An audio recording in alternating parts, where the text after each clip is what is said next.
You have a number of images that you've created in Illustrator or Photoshop, and you want to add them to your InDesign file. The recommended way to do this is to place them. So if you go under File, the File menu and drag your cursor down to where it says Place. The key shortcut for that, by the way, is Command D or Control D on a PC. So you probably want to memorize that because you'll be using it a lot. I'm going to select this image right here, and I'm going to click Open, and you can see I have a little preview here so I know which image it is. And I'm just going to click it here. Now, the size that this comes in is determined by whatever the print size is set at in Photoshop. If you go to the image size menu, you can change it there. If you haven't done this, you might have to reduce it in size. So I'm going to go to my control strip here and change it to 25%, and it's still pretty big. So I'm going to go to 25% again. And now it's pretty close. Files info, there is actually an easier way to do this. So I'm actually going to delete this. So rather than have to shrink this, I'm going to delete this, and instead I'm going to draw a frame. Now everything in InDesign has to be in a frame. That includes text. It also includes images. So I will go to my tool panel and click on the frame tool. And I will click and drag and draw a little frame. I want it to be lined up with my grid here. And I'll go File, Place, or hit Command D. And I will go back to the same image and click Open. And the image is in there. Now you can see it's still pretty big. But I can fix that if I go under the Object menu, Fitting. And I can have a choice of fill frame proportionately or fit content proportionally. I'm going to go fill frame proportionately. And there's the image. So it's automatically reduced it to fit into the frame. In InDesign, InDesign considers the frame and the contents as separate things here, which is handy. I'm going to go to my selection tool here. And when I click on this, now I can change the size of the frame. And if you see the frame blue or whatever color of the layer you're on is, usually it's blue to start out with. When I change the size of the frame, I'm not affecting the contents, I'm just changing the actual size. So I can crop it here. I can change the size of the frame. If I put my cursor on the center here, you can see that little circle pops up, and click on that. Now I have a brown outline, you can see here, and I'm actually changing the contents. If I put my cursor on here and hold it down, you can see it gives me a little preview of the contents, so I can move this around. And now if I'm changing, move these guides here, these little brown guidelines, I can actually edit the contents. So if I want to make this tree a little bit bigger, I can put my finger on the Shift key and drag from the corner here. And you can see using the shift constrains it so I don't distort it. You can see when I hold it down, I've actually made the contents bigger. So if I decide I want a little bit bigger tree, I can do that.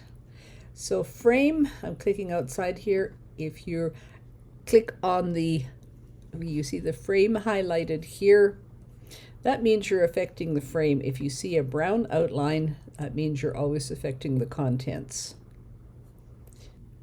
If you want to scale the image and the frame and content simultaneously, make sure that you have the blue outline, not the brown outline. And there is a key shortcut. If you put your finger on the Command Shift, or on PC it would be Control Shift, that will actually, and drag from the corners here, that will actually allow you to scale the frame and contents simultaneously without distortion. I'm going to go to page 2 here and create a different graphics frame. So I'm going to create a second graphics frame here. Now there's another option within the place command that allows you to, gives you a little bit more flexibility. Let's say you have an Illustrator file with multiple artboards. So I have 3 images on different artboards. If I go to File, Place, and this is an Illustrator file, basically all I'm getting is the first artboard. Going to hit escape here to get rid of that. So if I go to File, Place, there's one checkbox here that will let me to choose what I'm putting in here. This works with Illustrator files, and it's also handy if you're placing PDF files, and that is Show Import Options here. So if I click on if Show Import Options is checked, and I go back to that Illustrator file, you can see that it actually lets me scroll through the Illustrator file and all the 4 artboards. And I can say, okay, I want the butterfly. And that lets me choose which of the artboards to place. Now, another thing about placed images, and I'm going to select the zoom tool and just zoom in a little closer here, is that you know that Illustrator files, because they're vector, they should always be very smooth and look very clean. This looks actually rather pixelated.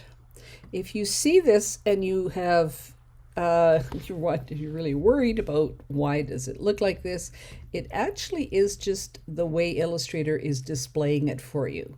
So if you go under the View menu and pull your cursor down to Display Performance, you'll see there's 3 options here. One is Fast Display, and this is for the olden days when people had very slow computers. It saved the time that the computer would take to generate a preview of the image. So if you have a gazillion images, you might need to use that. It just shows you that there's something there, but it doesn't show you what it is. Typical display is a fairly low resolution display. And if you go under Display Performance High Quality Display, this will show you what it's actually going to look like. You can place multiple images at once if you have a lot of frames here and you have a number of things that you want to place. You can draw the frames first and then go to File, Place. For this, I'm actually going to turn Show Import Options off because I don't need it. And then I'm going to select this image. I'm going to hold down the Command key and select this image. So I've got 2 images selected. And when I click Open, I have a preview of the first image here. And when I click it here, you can see the first image went in there, the second image goes in here, and I'll click on this one and go Object, Fitting, Fill Frame Proportionately. Now, I just have to say that the key shortcut for that, if you go under Fill Frame Proportionately, is Command Option Shift C, which is a bit cumbersome, but it's kind of handy to know. So there, we've placed 2 objects, one right after the other. If you have 20 frames to fill, then you can see that that would be handy. Remember, these files are not part of the InDesign file, they're linked. So you have to make sure that InDesign knows where these files are.